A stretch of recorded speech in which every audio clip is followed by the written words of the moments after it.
Hi மக்களே, இன்றைக்கி நம்ம என்ன பார்க்க போகிறோம் அப்படின்னா, விவசாயிகளுக்கு சாதி பெயரை குறிப்பிட்டு அமலாக்கத்துறை சம்மன் அனுப்பிய விவகாரத்தில் நாம் தமிழர் சீமான் மத்திய பாஜக அரசை மிக கடுமையாக சாடியிருக்காரு. அதை பற்றி தான் இன்றைக்கி வீடியோவில் பார்க்க போகிறோம். வாங்க வீடியோக்குள்ள போகலாம். சேலம் மாவட்டத்தில் கிருஷ்ணன், கண்ணையன் ஆகிய விவசாயிகளுக்கு சாதி பெயர்களோட சம்மன் அனுப்பப்பட்ட சம்பவம் பேசு பொருளானது. பல்வேறு தரப்பினரும் இந்த விவகாரம் குறித்து கருத்து தெரிவித்து வந்துட்டுருக்காங்க.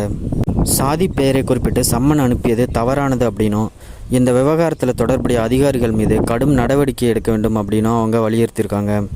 இதுக்கிடையே இந்த விவகாரத்தில் நாம் தமிழர் கட்சியோட தலைமை ஒருங்கிணைப்பாளர் சீமான் அமலாக்கத்துறை நடவடிக்கையை மிக கடுமையாக சாடியிருக்காரு.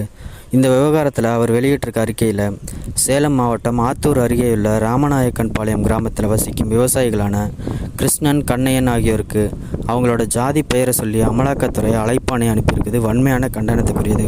தமிழ்நாட்டோட பழந்தமிழ் தொல்குடிகளில் ஒன்றான தேவேந்திர குல வேளாளர்களோட குடிப்பெயரினை நாங்கள் தான் பெயர் மாற்றம் செய்து அரசாணை வெளியிட்டோம் அப்படின்னு பிரதமர் மோடி தலைமையிலான பாஜக அரசு பேசி வந்த நிலைமையில், இப்போ அதே அரசின் கீழே இயங்கும் அமலாக்கத்துறையை மக்களை இழிவுபடுத்தும் நோக்கத்தோட சாதி பெயரினை குறிப்பிட்டு அழைப்பாணை அனுப்பியிருக்குது பாஜகவோட மனுநீதி முகத்தை காட்டுது.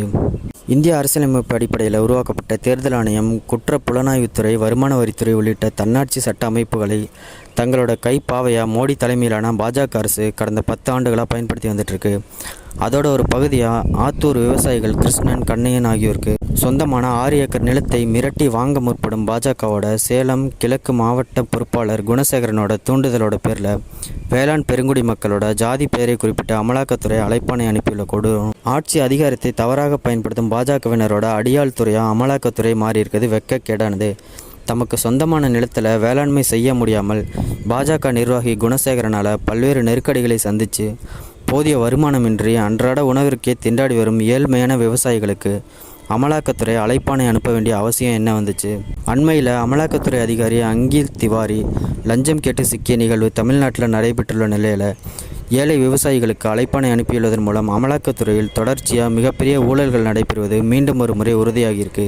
எதிர்க்கட்சியினரையும் நேர்மையான ஊடகவியலாளர்களையும் பாஜகவோட பாசிச ஆட்சியை விமர்சிப்பவர்களையும் இந்துத்துவ கொள்கைக்கு எதிரானவர்களையும் மனித உரிமை செயற்பாட்டாளர்களையும் பழிவாங்க அமலாக்கத்துறைக்கு கட்டற்ற அதிகாரமும் சுதந்திரமும் மோடி அரசு கொடுத்ததன் விளைவே இந்திய அளவில் முறைகேடுகள் நிறைந்த அமைப்பாக அமலாக்கத்துறை மாறியிருக்கு. ஆகவே சாதிய வன்மத்துடன் ஆத்தூர் விவசாயிகளுக்கு அனுப்பப்பட்ட அழைப்பாணையை அமலாக்கத்துறை உடனடியாக திரும்ப பெறுவதோடு அவங்களோட வெளிப்படையாக மன்னிப்பு கோர வேண்டும் அப்படின்னும், இனியும் இது போன்ற அதிகாரத்தை தவறாக பயன்படுத்தி எளிய மக்களை மிரட்டும் கொடும்போக்கினை அமலாக்கத்துறை கைவிட வேண்டும் அப்படின்னும் நாம் தமிழர் கட்சி சார்பாக வலியுறுத்துறேன் அப்படின்னு சீமான் சொல்லியிருந்தார்.